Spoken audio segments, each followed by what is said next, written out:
everyone. I am Hema this side and welcome back to CPI analysis. आज का जो CPI analysis है ना उसमें सबसे पहले तो कमबैक हो रहा है sir. Welcome mister Pankaj and because ये लास्ट वीडियो में एब्सेंट थे तो सभी क्लाइंट्स ने आपके जितने भी सजेशन थे उनको काफ़ी मिस किया है.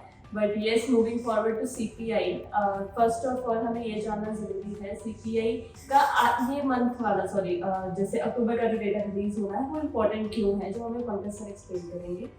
Hello everyone. तो सबसे पहले एज ऑलवेज वैसे कि सीपीआई होता है ऐसे एक्सप्लेनेशन की और जरूरी क्यों इस पे ट्रेड करना. सीपीआई वो called is a consumer price index, right. Changes in the good and services of food and energies, sorry change the goods number of आपके इंटरेस्ट से कितना चेंज हो रहा है एक्सक्लूडिंग फूड एंड सर्विसेज को.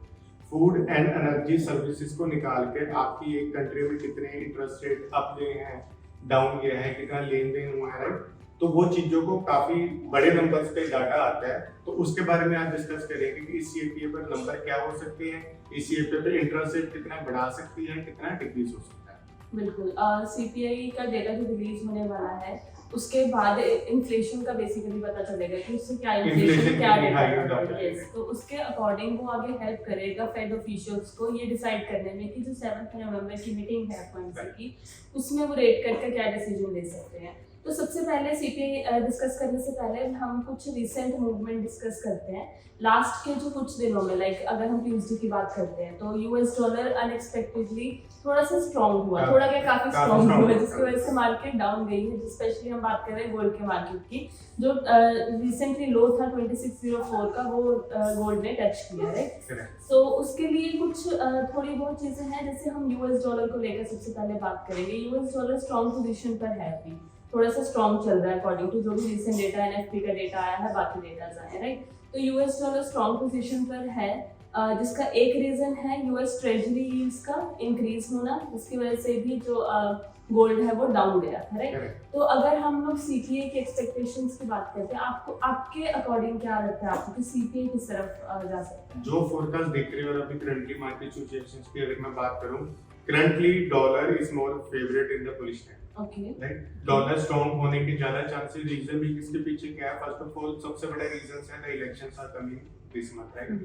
Elections will gonna head in November में. आपके elections हो गए तो ऑब्वियस आपको 1 मंथ रहेगा तो काफी मार्केट मूवमेंट पे रहेगी क्योंकि एक्टिविटीज काफी ज्यादा होती रहती है, राइट. दूसरा रीजन क्या है मार्केट का, अगर स्ट्रांग है उसके ऑपोजिट आपको मैं एक छोटा सा पॉइंट बताता हूँ. लास्ट वीडियो जैसे आपने बताया मार्केट ने काफी ट्रेंड अपना डाउन का पकड़ा है, तो सीपीआई पर वो नंबर चेंजेस अगर होते तो मार्केट का ट्रेंड दोबारा चेंज हो सकता है, राइट. गोल्ड आपका काफी डाउन गया, हमने देखा होगा अराउंड 2600 इसका स्ट्रांग पॉइंट था, उससे ज्यादा नीचे गोल्ड नहीं जा रहा. तो सीपीआई पर गोल्ड ने अगर अपनी मूवमेंट चेंज करी तो ऊपर की दोबारा ये इलेक्शन के कारण, सिर्फ इस सीपीआई के कारण गोल्ड आपका दोबारा थोड़ी देर के लिए बुलिश ट्रेंड पे रह सकता है. बिल्कुल. अकॉर्डिंग टू फोरकास्ट में जो सीपीआई है वो डेटा नेगेटिव आने के चांसेस है. अगर हम कोर सीपीआई या सीपीआई की बात करते हैं, साथ में जो अनएम्प्लॉयमेंट क्लेम्स आ रहा है उसमें भी मतलब नंबर राइज होने का मतलब है अनएम्प्लॉयमेंट में कि यूएस डॉलर जो है वो वीक की तरफ सिग्निफाई करता है. एंड सेकंड, जैसे हमने आपको बताया जो पिछले कुछ रीजंस आए हैं, पहला तो यूएस ट्रेजरी यील्ड का, सेकंड है चाइना की मार्केट. एक गोल्डन वीक एक न्यू टर्म है, एक्साइटिंग टर्म है आप लोगों के लिए. चाइना की मार्केट हॉलीडेज के बाद आफ्टर वीक ओपन हुई थी, जिसको हम गोल्डन वीक बोलते हैं. बट जो वीक की ओपनिंग थी वो चाइना के लिए इतनी स्ट्रॉन्ग नहीं रही थी, उनके जो भी इंडेक्स हैं वो डाउन गए थे, चाइना के इंडेक्स. और यूएस इक्विटीज जो है वो राइज कर रही हैं. तो बेसिकली यूएस डॉलर चाइना के ऑब्वियसली कंपटीटर है, तो उसके अकॉर्डिंग भी यूएस डॉलर जो है वो स्ट्रॉन्ग हुआ था. एंड थर्डली, इस बार जो लास्ट सितंबर है, सितंबर में भी चाइना ने गोल्ड की कोई बाइंग नहीं करी है, जिसकी वजह से अगेन हम अगर हम सेफ हेवन एसेट गोल्ड की बात करते हैं वो डाउनवर्ड की तरफ आया है, राइट. एंड थर्डली, जैसे हम बताते हैं हमेशा जियोपॉलिटिकल रीजंस की वजह से, इस बार वो एक सीज फायर थी हिजबुल्लाह और इजराइल के बीच में. उन्होंने जो मिसाइल लॉन्च करी थी लास्ट वीक, हमने भी लाइव न्यूज़ देखी थी, तो उसके कारण भी whenever there is a war gold आपका हमेशा अप गया है. बिल्कुल, ये क्राइटेरिया रहा है. ये हम एक तरीके से रीति लगा लिया, फॉरेस्ट का रूल है. Whenever there is a war between any two countries gold आपका बुलिश ट्रेंड में रहता है. अभी वॉर के कारण बुलिश का ट्रेंड हमको नहीं दिखा. उसके पीछे रीजन भी क्या है, जो यूएस है इलेक्शन के कारण अपनी इकोनॉमी को, अपने नंबर्स को भी अच्छा दिखाना चाहती है, राइट। लेकिन अगर इसका इफेक्ट होता है सीपीए पर या इस मंथ आने वाले कारण, तो गोल्ड आपका काफी हद तक बुलिश ट्रेंड में काफी बड़ी मूवमेंट कर सकता है। आपको सपोर्ट रेजिस्टेंस लेवल क्या लगता है कि गोल्ड के सपोर्ट? गोल्ड की करंट सिचुएशन की बात करूं तो काफी स्ट्रॉन्ग सपोर्ट इसका 2600 रहेगा। 2600 से आप लिख के ले लीजिए, इसको तोड़ के नीचे नहीं जा सकता। अगर मोर ओवर चांसेस नीचे भी जाता है तो हल्का सा नीचे जाके मोर ओवर चांसेस ये बुलिश में रहेगा। तो स्पोर्ट इस पे 2600 लगा लीजिए, 2580 लास्ट तक रह सकती है या 2570 तक इसकी स्पोर्ट रहेगी। रेजिस्टेंस की बात करो, हाईएस्ट रेजिस्टेंस गोल्ड की आपके 2650 हाईएस्ट यहां तक जा सकती है पिछले फंडामेंटल अगर मैं चांसेस लगा के देख रहा हूं, और 2650 से लेके 2625 या 2630 के बीच में सीपीए पर इजीली मूवमेंट हो सकती है। तो इससे काफी ज्यादा ट्रेडर्स को आइडिया मिल जाए कि मेरे को इस कौन से बाय है, किस कौन से सेल है। ओके, एंड सीपीआई का डेटा अगर वीक आता है, जैसे हम फोरकास्ट की बात कर रहे हैं, तो यूरो यूएसडी जो काफी इम्पैक्ट रहने वाला है क्योंकि डॉलर की मूवमेंट की वजह से यूरो में इम्पैक्ट हुआ था काफी। तो यूरो की क्या मूवमेंट और क्या की लेवल्स रह सकते हैं? देखो, अगर ज्यादा नंबर चेंजेस नहीं होते, more of the chances sentimental की बात मैं करूं तो more of the chances market sideways में ही रहेगी, राइट। अगर सीपीआई पे इफेक्ट होता है, डॉलर आपका स्ट्रांग है, तो after CPI effect dollar will gonna be weak, right. तो अगर स्पॉट एंड डिस्टेंस की बात करूं यूरो एसडी की, तो करंट मार्केट सिचुएशंस के अकॉर्डिंगली आपकी स्पॉट इसकी 1.09800 1.09700 से लेकर 500 तक इसकी स्पॉट रहेगी। मोर ऑफ द चांसेस अगर मैं ज्यादा रेजिस्टेंस की बात करूं, मार्केट कितनी अप जा सकती है, तो 1.1040 तक आपकी मार्केट हाईएस्ट रह सकती है। इससे ज्यादा मार्केट के सीपीआई पे जाने के मेरे को नहीं लगता ज्यादा चांसेस होंगे। एंड नेक्स्ट हम बात करते हैं जीबीपी यूएसडी की। ग्रेट ब्रिटेन पाउंड काफी टाइम से डाउन की तरफ चल रहा था, यस, डॉलर की स्ट्रांगनेस की वजह से भी, प्लस उनके जो अपने रेट कट्स का डिसीजन था वो डाउन की तरफ भी था, तो उन्होंने नहीं करना है आगे।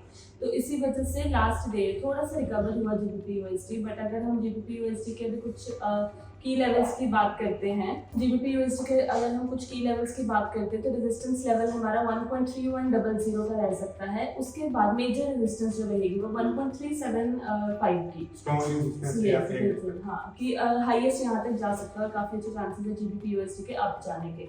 अगर हम डाउनवर्ड की बात करते हैं तो स्टार्टिंग हम करेंगे 1.3070, क्योंकि डाउनवर्ड काफी जा रहा है, एक्सपेक्टेड हो जाता है कि अकॉर्डिंग टू अपने बैंक के न्यूज जीबीपी डाउन जाएगी। 1.3050 एंड 1.300 का जो पॉइंट है काफी लो है, बट साइकोलॉजिकल लेवल है, बट हिट हो सकता है टू द डाउन साइड। तो ये मेजर सपोर्ट रहने वाला है for GBP USD. So next मैं आपको पहले फोरकास्ट थोड़ा सा सीपीआई का भी बताना चाहूँगी। लाइक हमने वैल्यू वाइज बात करी थी कि कोर सीपीआई जो है वो 0.2% आने के चांसेस हैं, लास्ट 0.3% आया था, ज्यादा वेरिएशन तभी मैंने जैसे बोला है चांसेस मार्केट साइडवेज की रहेगी। बिल्कुल बिल्कुल। एंड सीपीआई जैसे मंथली है वो 0.1 है, लेस देन 0.2, इसमें भी ज्यादा डिफरेंस नहीं है। बिल्कुल। तो ये कुछ सीपीआई के एनालिसिस थे। लास्ट हम लोग बात करेंगे, अगेन हमने लास्ट के लिए यूएसडी जेपीवाई जापानीज येन बहुत स्ट्रांग हो रहा था लास्ट के कुछ टाइम में, बट अब यूएस डॉलर ने जैसे रिकवरी शुरू करी है और जापानीज येन की अपनी जो न्यूज़ आई है वो उसको थोड़ा सा वीक की तरफ सिग्निफाई कर रही है अभी, राइट। क्योंकि सबसे पहले तो वही सेफ हेवन एसेट है जापानीज येन, और अभी सीज फायर था बिटवीन हिजबुल्लाह और इजराइल जो बहुत चल रही है, बेसिकली उसको थोड़ा सा पीस की तरफ लाने की कोशिश है, जिस वजह से कल भी गोल्ड डाउन आया और जो safe haven asset Japanese yen है उसके भी डाउन आने के चांसेस बन रहे हैं, राइट। तो इस बेसिस पे पहला रीजन ये, एंड सेकंड ये कि बीओजे एंड जो उनके न्यू प्राइम मिनिस्टर हैं इशिबा, उन्होंने ये बोला है कि कंट्री अभी उस सिचुएशन में नहीं है कि वो फर्दर जो रेट हाइक है वो कर सके। बिल्कुल। तो इस वजह से यूएस डॉलर डाउन हम एक्सपेक्टेड कर रहे हैं, स्ट्रॉन्ग एक्सपेक्टेड कर रहे हैं, एंड जापानीज येन हमारा वीक की तरफ एक्सपेक्टेड कर रहे हैं यूएसडी जेपीवाई। तो कुछ जो लेवल्स है यूएसडी जेपीवाई अचीव कर सकता है वो है रेजिस्टेंस लेवल 149 का एंड सपोर्ट लेवल 147 एंड 146.5 का। ये जो कुछ पॉइंट्स है for Japanese yen USD JPY ये बहुत इजीली अचीव हो सकते हैं, क्योंकि यूएसडी जेपीवाई अभी काफी पिप्स की मूवमेंट करने की तरफ जा रहा है, राइट। इसमें मैं एक पॉइंट ऐड करूं कि अगर आप जेपीवाई पे ट्रेड करोगे, मार्केट में जब सीपी की न्यूज रिलीज होगी, ट्रेड मत लीजिए, राइट।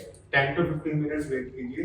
जेपीवाई की मोमेंटम क्या चल रही है, किस मूवमेंट जेपीवाई आपका मार्केट रिलीज का इफेक्ट खत्म होने के बाद कहाँ मूवमेंट दे रहा है, तो क्रॉस करेंसी पेस का हमको इससे काफी ज्यादा आइडिया जाता है कि उसने अपना ट्रेंड अगला क्या पकड़ना है, राइट। न्यूज पे अप जाता है, वेट कीजिए, न्यूज के इफेक्ट खत्म होने पे स्टिल अप जाता है, आप बेफिक्र होके बाई के ट्रेड सेम वे में डाउन जाता है, बेफिक्र होके सेल की ट्रेड बिल्कुल, क्योंकि यूएसडी जेपीवाई स्विंग भी आप कह सकते हैं ट्रेंड बेसिस पे। न्यूज पे अगर आप पिछली भी हिस्ट्री निकाल के देखेंगे तो क्रॉस करेंसी पेस मेरे अकॉर्डिंग इस तरीके से मूवमेंट करते हैं। आई डोंट थिंक कि लास्ट जितने सालों से मैं फॉरेक्स में देख रहा हूँ कि क्रॉस करेंसी पे कभी स्पाइक ऊपर नीचे ऊपर वन डायरेक्शन नहीं रहते कभी टाइम।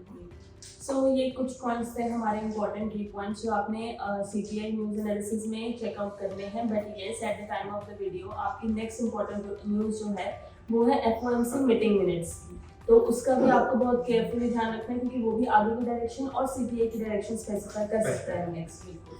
एंड आई होप आप लोगों को ये जो भी एनालिसिस है वो काफ़ी हेल्प करते हैं और फॉर फर्दर एनालिसिस आप हमारे साथ ज्वाइन रहो एक्सट्रीम मार्केट्स पर। जैसे हमेशा हम कहते हैं एक्सट्रीम मार्केट्स के चैनल को सब्सक्राइब किया, जितना हो सके इस वीडियो को हमारे चैनल को शेयर कीजिए अपने ट्रेडर दोस्तों के साथ। जैसे हमारा मेन मोटिव रहता है कि हम ट्रेडिंग के वे में जितनी हो सके अपने दोस्तों को, अपने ट्रेडर्स को, हमारे क्लाइंट्स को शेयर कर सकें। तो stay tuned with us. Thank you. All the very best.